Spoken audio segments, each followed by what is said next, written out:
Buenos días. Ánimo. Bueno, vamos a informar sobre tres temas. Primero, hacer un llamado a todos los mexicanos, mujeres y hombres, en especial a los capitalinos, a quienes vivimos en la Ciudad de México, para cuidarnos en estos días. En todo el país sigue afectando la pandemia del COVID, pero hay 8 estados, 8 entidades federativas en donde está creciendo el contagio. Una de estas entidades federativas pues es la Ciudad de México. En los últimos tiempos ha habido más hospitalizaciones, hay más contagio y podemos, como lo hemos hecho entre todos, controlar esta situación si nos cuidamos. Lo que debemos de pensar es que falta muy poco para el 24. Yo les hablaba del comportamiento de quienes vivimos aquí, de cómo se procura estar en familia del 24 y ya a partir del 25 ya la ciudad se vacía, ya no hay movimiento hasta las vísperas de la llegada de los Reyes Magos. Entonces, lo que tenemos que procurar es cuidarnos hasta antes del 24, desde luego, cuidarnos siempre, pero de manera especial si podemos no salir o solo salir a la calle por lo indispensable, que es pues el que podamos tener la necesidad de ir a la calle, de estar en la calle, por sustento, por una compra verdaderamente necesaria, no por algo superfluo, pues entonces sí, con cuidado, pero procurar estar en casa y, como lo hemos venido diciendo, que no hagamos festejos en las casas. Y yo espero que pasando ya el 24 ya baje la movilidad en la ciudad y esto nos va a ayudar mucho. Entonces es prohibido prohibir. No se trata de cerrar toda la actividad económica, comercial, de incluso la recreación. No se trata de eso. Se trata de que nos cuidemos, como lo hemos venido haciendo. Este ejemplo que se dio el día 12, día de la celebración de la Virgen de Guadalupe, que los feligreses, los peregrinos no asistieron porque fueron conscientes y hicieron caso de las recomendaciones de las autoridades y de la Iglesia Católica, de los dirigentes de la Iglesia Católica. Entonces es lo mismo, podemos cuidarnos. También nosotros estamos haciendo lo que nos corresponde, estamos ampliando el número de camas, nos están ayudando de otros estados, porque les hablaba que solo en 8 estados tenemos incrementos, en la mayoría de los estados, aunque hay epidemia, no tenemos esta situación de aumento de contagios. Entonces agradezco mucho a médicos, enfermeras de otros estados que están viniendo a la ciudad a ayudar y vamos a tener ya más camas, no vamos a ser rebasados, pero no queremos que estén llenos los hospitales, lo que queremos es que no nos enfermemos y, lo más importante, que cuidemos nuestras vidas, que no haya fallecidos. Entonces es un llamado para que todos actuemos. Falta muy poco, por esto que hablaba del manejo de los tiempos, del comportamiento de la gente de la ciudad. Entonces quería hacer mención a este tema. Lo segundo es agradecerle a los legisladores, en este caso a los integrantes del Congreso de la Unión, diputados y senadores de todos los partidos, porque se terminó ya el periodo ordinario de sesiones y se aprobaron reformas a la Constitución, se aprobaron leyes muy benéficas para el pueblo de México. Baste mencionar que se aprobó la ley para la administración de afores, de la seguridad social, que va a significar que los trabajadores en el futuro, cuando se jubilen, reciban más de pensión. Esa modificación fue muy importante. Doy un dato. Las comisiones que cobran las afores se reducen a la mitad. Cobraban 1 punto y ahora van a cobrar 0.5, por poner un ejemplo. Y esto significa ingresos para el trabajador, que durante muchos años cobraron altas comisiones. Entonces ya en la ley no queda a discreción, sino ya está establecida una fórmula en donde las comisiones se ajustan a lo que se cobra en países como Colombia, Chile y Estados Unidos. Se estandariza. Esto significa que el trabajador va a recibir más. Hay que agradecer, desde luego, lo que hizo el sector empresarial de aceptar voluntariamente incrementar sus cuotas para pensionados. Esto va a ayudar a que se reciba más cuando el trabajador se jubile. Otra reforma importante que se aprobó es la de la libertad del trabajador para utilizar su crédito del Infonavit de manera libre, que pueda utilizar el crédito para comprar un terreno y él hacer su casa, la trabajadora, el trabajador, que pueda comprar una casa usada, que pueda hacer lo que quiera con su crédito, no depender de una empresa contratista, de una inmobiliaria que le venda un departamento caro, mal hecho, en una unidad habitacional allá, distante de su centro de trabajo. Entonces, agradezco mucho a los legisladores el que se hayan aplicado, diputados y senadores de todos los partidos, porque ya termina su periodo. También quiero informarles que asistí ayer a la Suprema Corte y escuché el informe del ministro Arturo Saldívar de lo de la REA, presidente de la Suprema Corte. También muy buen informe. Hay un proceso de renovación en el Poder Judicial que va a dar frutos para que jueces, magistrados, ministros actúen con rectitud y se haga realidad la justicia. Esto en beneficio del pueblo. También es de subrayar que en la reforma que se aprobó también en el Congreso en materia de justicia, que tiene que ver con el Poder Judicial, se van a reforzar los servicios de los defensores de oficio, que van a poder ayudar mucho a la gente que no tiene para pagar abogados en todo el país, y para que también el pueblo de México sepa que se puede acudir a la instancia federal. Por ejemplo, en la elaboración de un amparo, que no depende su situación solo de la instancia local, que no es que ya en el Tribunal Superior de Justicia de un estado se resolvió un asunto y ya no hay nada que hacer. Sí se puede acudir a el amparo de la justicia federal. Esto muchas veces no se sabe o no se puede llevar a cabo porque no se tiene recursos para pagar un abogado, no se tiene una orientación. Entonces, esta reforma que se aprobó, entre otras cosas, tiene ese propósito, que se amplíe el número de defensores de oficio, de defensores del pueblo. Entonces, también pues felicitar al ministro, presidente de la Suprema Corte, a todos los ministros, a todos los integrantes del Poder Judicial. Y por último, comentarles que por acuerdo y decisión también de la embajadora de México en Estados Unidos, Marta Bárcena, ella ha decidido ya cerrar su ciclo como embajadora. Lleva 43 años en el servicio exterior, es una embajadora de carrera, una especialista notable en materia de política exterior, en relaciones internacionales, toda una vida de servicio, ayudando, representando con lealtad a México en el extranjero. Y ella quiere ya retirarse. He dado instrucciones al secretario de Relaciones Exteriores, Marcelo Ebrard, para que se le considere a la embajadora Marta Bárcena como embajadora eminente. Es una distinción en el servicio exterior mexicano. Agradecerle por sus servicios, sobre todo en el tiempo que nos ha representado en Estados Unidos, con mucha dignidad, y le agradecemos mucho por su trabajo. Y he decidido, en el marco del cambio de gobierno en Estados Unidos, nombrar, una vez que se cumpla con todo el procedimiento, que se solicite el beneplácito al gobierno de Estados Unidos, he decidido nombrar a Esteban Moctezuma Barragán. Él va a ser el próximo embajador de México en Estados Unidos. Vamos a solicitar el beneplácito al gobierno estadounidense. Luego, de conformidad con la Constitución, voy a enviar el nombramiento al Senado de la República para que sea, si ellos así lo deciden, ratificado. Ese es el procedimiento. Vamos a esperar el trámite, lleva su tiempo, este trámite de la obtención del beneplácito. También quiero que, en el caso de Esteban, que ha hecho muy buen trabajo como secretario de Educación Pública, termine el año, nos ayude a preparar el regreso a clases en los estados en que es posible hacerlo, porque están en verde y se pueden iniciar clases. También en los estados en donde hay semáforo amarillo, que puedan empezar ya algunas actividades escolares, teniendo como centro, como eje la escuela, para empezar a ir a la normalidad. Entonces, Esteban está trabajando con ese propósito, va a llevar algún tiempo, y estoy haciendo una consulta para también ya dar a conocer quién se va a quedar de secretario de Educación Pública. Estoy en ese proceso para ver quién va a hacerse cargo de la Secretaría de Educación Pública. Entonces, esa es la información. No vamos a poder hablar mucho ahora, tenemos tiempo, pero no mucho, porque vamos a Hermosillo y luego vamos a estar por la tarde en Moctezuma, que vamos a inaugurar un cuartel de la Guardia Nacional. Vamos a ir a dormir a Bavispe. Mañana allá va a ser la reunión de seguridad, y vamos a llevar a cabo un homenaje a las víctimas de los sucesos estos lamentables donde perdieron la vida niñas, niños, mujeres en Bavispe. Va a haber un homenaje, y vamos también a informar a los familiares sobre el avance que se ha logrado en detenciones de los responsables de estos crímenes. Por eso vamos a tener mañana la reunión de seguridad, también la conferencia de prensa desde Bavispe por la mañana, y regresamos por la tarde-noche, y el viernes estamos aquí en la mañana y luego salimos a una gira al sureste. Ese es el programa en general. Entonces, si les parece, vamos. 1, 2, 3. 3, 13. Empezamos.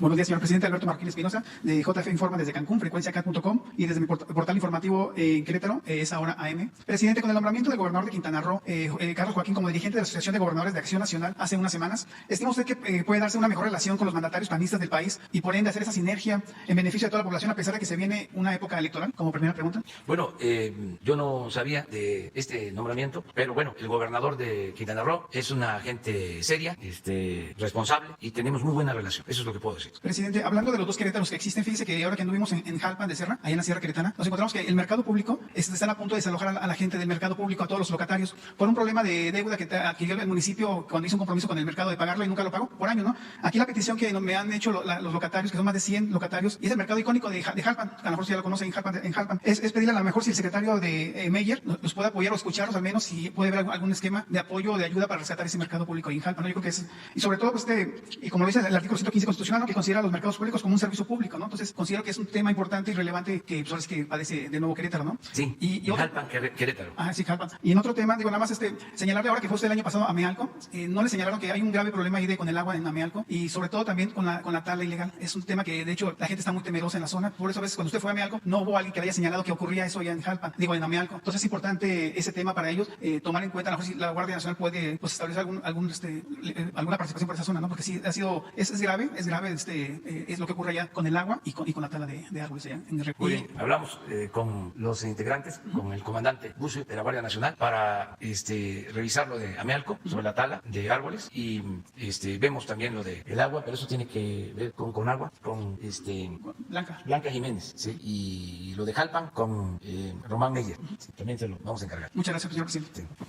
Muy buenos días. Juan Hernández del periódico Basta y del Grupo Cantón. Son dos denuncias, señor. Uno es contra un atentado contra la libertad de expresión y otro es un peligro para la democracia. Procedo a señalarle que Quintana Roo, nuestro medio hermano, Quintana Roo hoy, es objeto de represión por el actual gobernador. Y me voy a permitir leer una carta rápida dirigida a usted y a la licenciada Olga Sánchez Cordero. Licenciada Andrés Manuel López Obrador, presidente de México. Licenciada Olga Sánchez Cordero, secretaria de Gobernación. Como ustedes saben, en la provincia las banquetas son muy angostas y es la tentación constante de los gobernadores a callar de un tajo las voces disidentes, intimidar a los periodistas, acosarlos con guerra sucia, exiliarlos a través de amenazas o asesinarlos. Nuestro diario, el Quintana Roo hoy, es acosado constantemente y ayer, en un recurso extremo, el gobernador Carlos Joaquín ordenó una violenta auditoría a través de la Secretaría de Finanzas y Planeación. Se entiende que como todos sus ataques no han podido doblegarnos, tenemos alta conciencia de la defensa de la libertad de expresión y a ellos que sueñan empujarnos a un rancho servilismo, pero les advertimos que no nos doblegarán. El único pecado que hemos cometido es darle voz a los marginados, a los que han querido ser acallados, porque desde nuestras páginas se han denunciado los apoyos de Odebrecht a Carlos Joaquín, el involucramiento de su hermano Pedro Joaquín Cotwell en la fraudulenta venta de agronitrogenados, los destrozos constantes que realiza la Fiscalía de Terrenos de alta plusvalía en zonas turísticas, como el Yacumal, en el que se despojó a un indígena maya, los fraudes que realiza el gobernador y sus allegados con la asignación de contratos en las carpas COVID, los graves niveles de delincuencia e inseguridad que tiene la entidad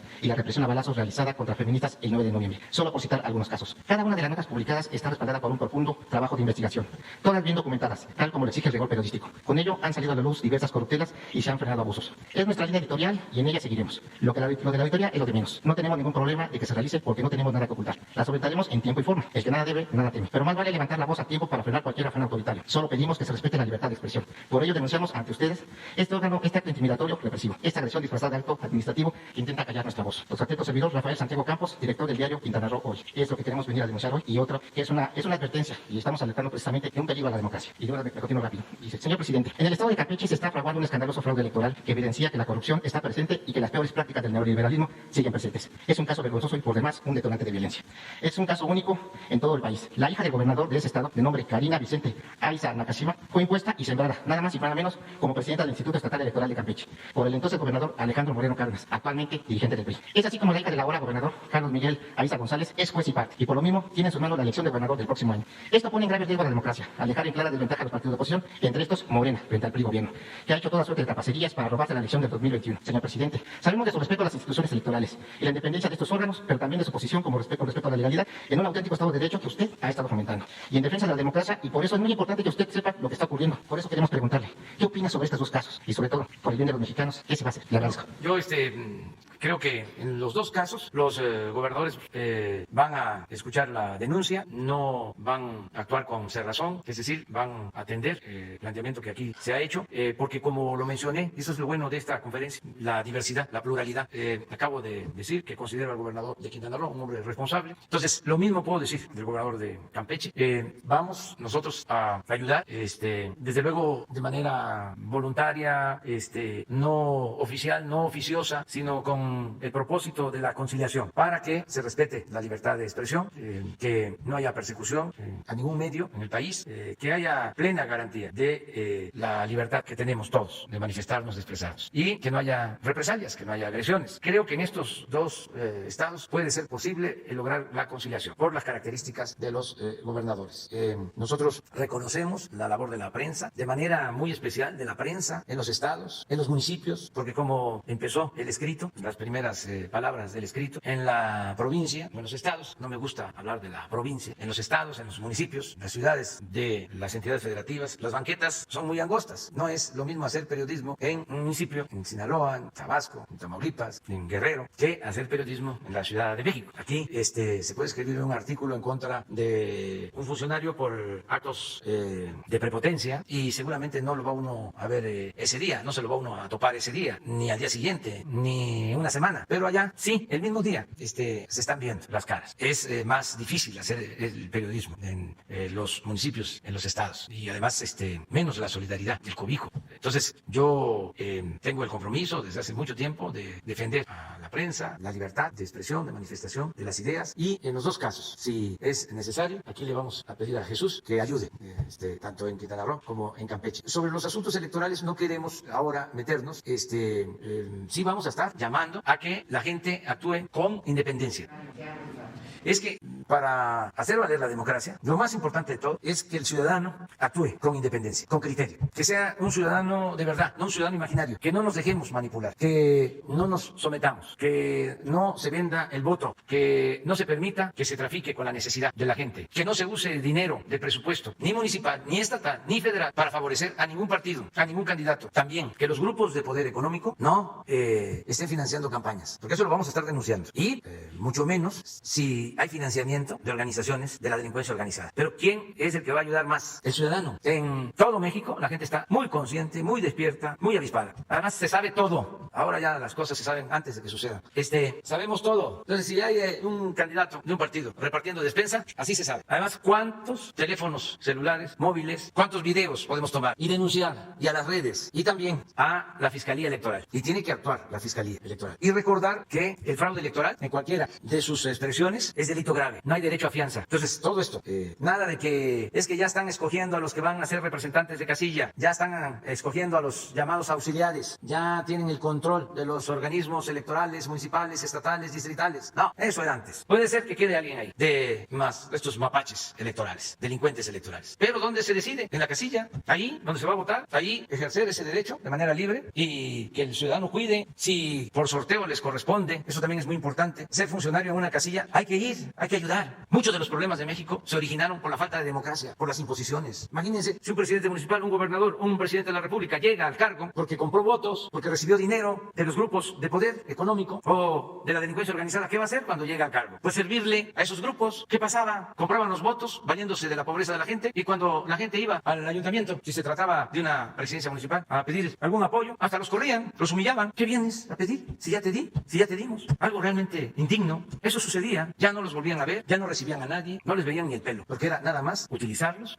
para que el candidato se encaramara en el cargo y sacara provecho personal, se enriqueciera, robándose el presupuesto, que es dinero del pueblo. Entonces, nada de eso. Voto libre, secreto, que cada quien vote por lo que le dicte su conciencia. Por eso, en su momento vamos a estar hablando de este tema constantemente. Buen día, presidente. Carlos Guzmán de la Noticias. El primero sí me gustaría tomarle su comentario respecto a... Usted hablaba del Congreso de la Unión, de las reformas que se aprobaron, pero quedó una pendiente, justamente una que impulsaba el senador Monreal y el senador Armenta, que es la parte del Banco de México. Creo que es importante por la cuestión de que implica la remesa de dólares. Va a ser récord en este año, como usted viendo atentamente lo ha dicho aquí en Palacio Nacional, las remesas de los paisanos que llegan a México, pero esta reforma pues no pasó, quedó ahí pendiente.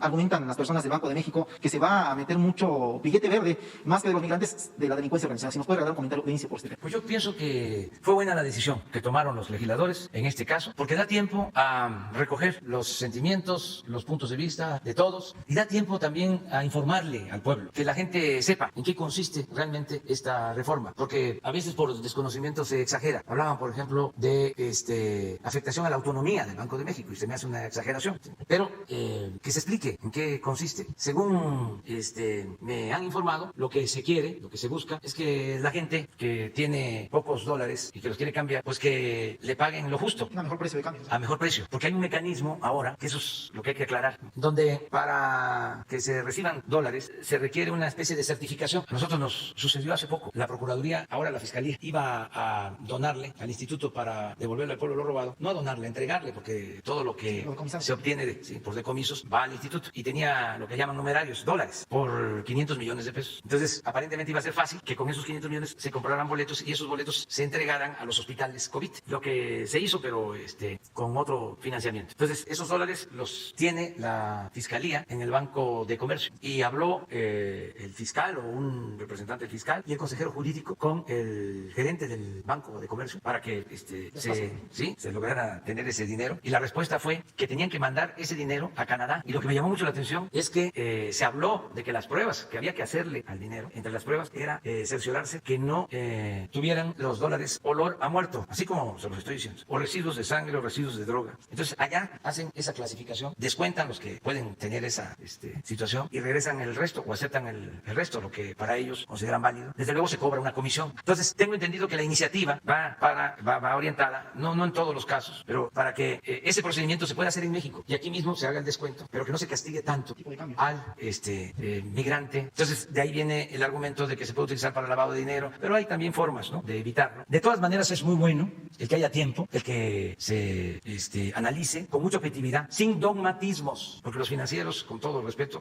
son muy dogmáticos. Entonces se metió en este tema hasta el Fondo Monetario Internacional y hubo mucho ruido. Entonces que se analice y que se actúe en beneficio del pueblo, sin perjudicar a ninguna institución. Desde luego hay que respetar la autonomía del Banco de México, pero tampoco exagerar, y que actuemos también con independencia, porque es mucha la subordinación que se daba, pues, y que se sigue dando a organismos financieros internacionales, y de allá nos mandaban la política económica, y de allá nos mandaban las recetas que teníamos que aplicar, una dependencia total. Entonces, ¿qué no podemos decidir nosotros de acuerdo a lo que conviene al pueblo? Y también el caso del Banco de México, que ayuden para que haya crecimiento y haya bienestar, porque se ajustan nada más a control de inflación. Es muy importante esa labor, pero necesitamos desarrollo, necesitamos bienestar, que vean al pueblo, la economía de las familias, que no estén pensando nada más los directivos de esa institución en los financieros, y que no sean empleados de los machuchones de las finanzas, que sean representantes de México y sobre todo del pueblo de México. Pero fue muy buena la decisión, la celebro, el que se hable más. Aquí ofrecemos este espacio para que la gente conozca más sobre la reforma, y hay que desmistificar, porque también los tecnócratas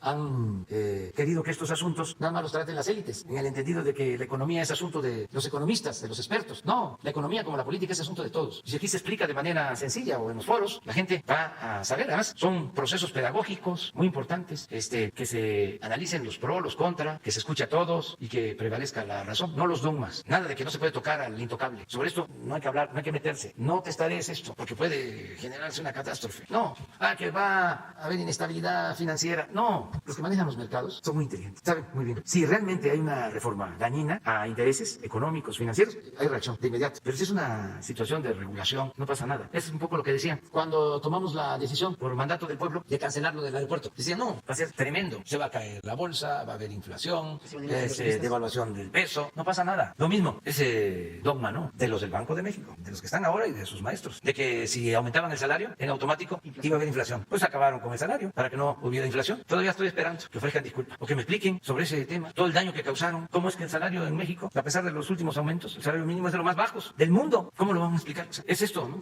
¿Van a atender la economía popular o van a estar nada más sirviéndole a los machuchones de las finanzas de México y del mundo? Eso es un poco la explicación.